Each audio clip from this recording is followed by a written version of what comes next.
Hello everyone, this is Curtis with Weed Whacker Lawn Care. Hey, today I'm out finna do a pressure washer job. I was out this way last week when I done a junk removal. So now, hey, how you doing there? Good. It's good. Hey, I'm finna see if I can get this here all cleaned up. Are you on the phone?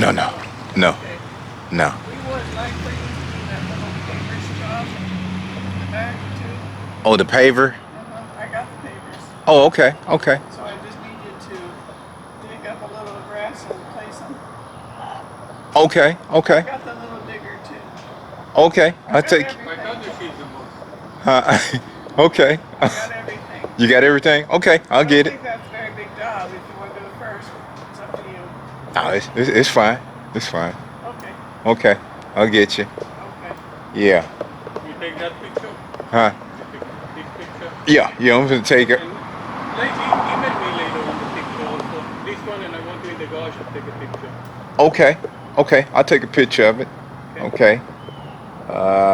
Yeah, I'll get it all cleaned up here. Okay. But I'd say start in the garage. Yeah, you gonna get the car out? Start with the paver, but. Okay, I'll get you. And then clean first the garage, and then. Okay. What I want you to do in the garage is you let it up. I got some degreaser, Okay. and what I'm gonna do is degrease that Okay. so it'll soak in there, Okay. and then I will pressure wash it all off. Okay.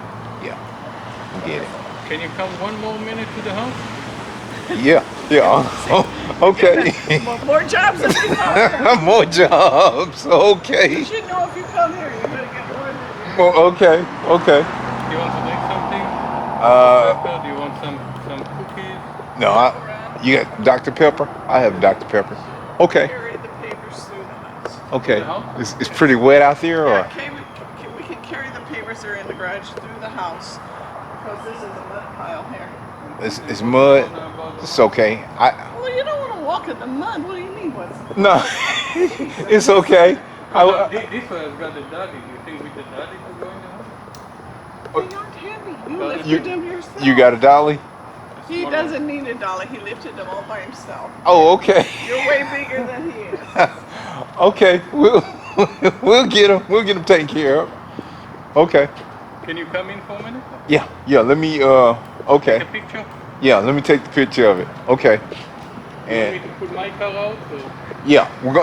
cause I'm gonna spray it and I'm gonna let that soak in. Okay. So what it'll do is it's gonna lift that all up out of there. And inside, again, when you car wash, so it doesn't go on the wall. Yeah, And you bought a hose to connect it? yeah. I got my water hose. Got everything. Okay. Yeah, So that we put out the car, you take a picture of that too? yeah. I'll take a picture both. Yeah, I got you. Okay. Okay, yeah. Let's see here. Okay, I'm gonna pull the car out and then I'm gonna take a picture of the other all spot there for the customer. I'm gonna see if I can get that stain all out of the driveway there. So that's what we're looking at, and then I'm gonna put the pavers out. I'm just busy. I stay busy, y'all.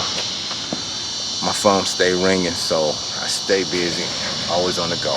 Let me get a good picture of this. Okay, y'all, stay tuned.